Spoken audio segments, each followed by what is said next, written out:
O'zbekistonda ishsizlar soni ko'payishiga pena-beton chakalarim sababchi bo'lyapti ekan. O'shalarni topib, oqtarib yurib kelganman orqalaridan izlab. Orqamizda ko'rib turgan tomlaringga pena-betonni bosishyapti.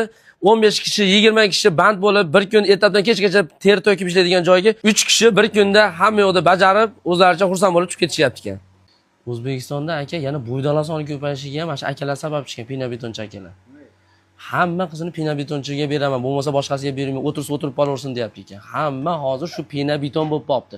Men pena-betonchi kuyov bola yo'qmi, vaqtida yuribdi ekan.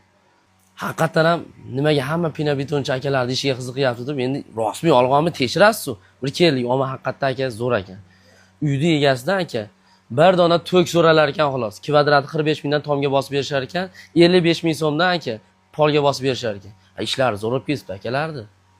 Endi aka hozirgi aytgan narxlarim vodiy bo'ylabdi endi. Qolgan viloyatlar aytishi mumkin.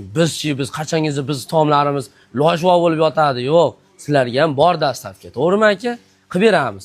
Faqat bu pastdagi nomerlarga telefon qilib, Instagramlarni ham atmetka qilib qo'yaman. O'zlaring gaplashib, narxlarni ham gaplashib, bemalol shu xizmatdan foydalansalar ham bo'laveradi.